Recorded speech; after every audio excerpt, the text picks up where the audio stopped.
Hello, this is Sandra Smith, reading from Laurent Gounelle's most recent novel, French title, Et tu trouveras le trésor qui dort en toi, English title, Alice Asks the Big Questions, published February 2020 by Little Brown, New York.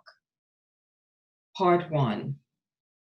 Alice couldn't resist a great smile of satisfaction as she put down the phone. The potential client from Qatar had shortlisted the PR consulting firm she worked for. The call for bids had been discreetly announced 6 months before.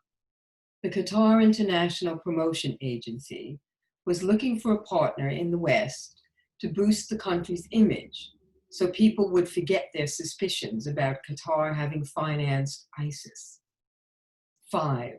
There were only 5 companies on the shortlist: 2 American, 1 Spanish, 1 German, and 1 French. 1 chance in 5 to get the contract. Alice was firmly convinced they'd win. She breathed in deeply and stretched out against the back of her armchair, letting it pivot toward the large window of her office. She was an energetic woman wearing a plain fitted suit that contrasted with her mass of chestnut hair, which fell in rather messy, long curls. She switched off the light on her desk and her reflection vanished. On the 53rd floor of the Montparnasse Tower, you felt as if you were suspended in midair in a darkening late afternoon sky where several wispy clouds floated by. Down below, the lights of the lively, bustling city, a city where millions of people lived, were beginning to glow in the thousands of buildings that stretched out as far as the eye could see. Just now, when the offices were closing, the roads were crammed full of cars, and the sidewalks held swarms of little insignificant figures walking slowly by. Alice smiled as she watched the crowds. So many people to influence, challenges to meet, excitement to feel. Since she started attending the staff development seminars by Toby Collins, she was becoming more confident, allowing her to find satisfaction at work, despite the stressful, competitive atmosphere. She breathed in again and relaxed. Theo was at home with his nanny by now. Paul would get home late, as he did every day. She might already be asleep by the time he was dropped off in front of their building. What would taxis do at night if the lawyers didn't leave their offices so late? Can't wait for summer, she thought.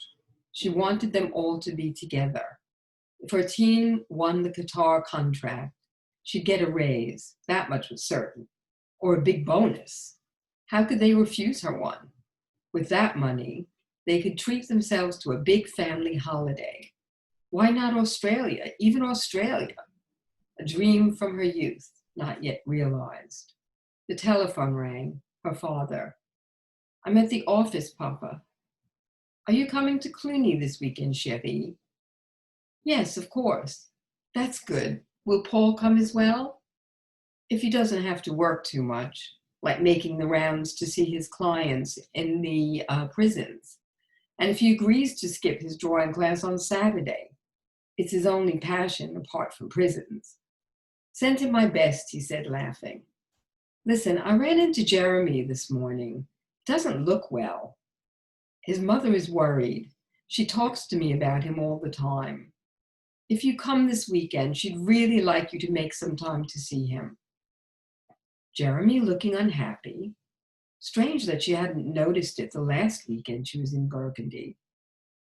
Jeremy, with his slender physique, dark blonde hair, very light blue eyes, his delicate, soft features that revealed his great kindness. Their childhood together in Cluny, their high-speed races in the ruins of the Abbey, the fun they'd had daring each other, always with the same prize, a peck on the cheek on New Year's Eve. Their wild laughter in the middle of the vineyards during the harvest, when they hid to eat the grapes instead of picking them. Their first kiss on the lips when they were 9 years old.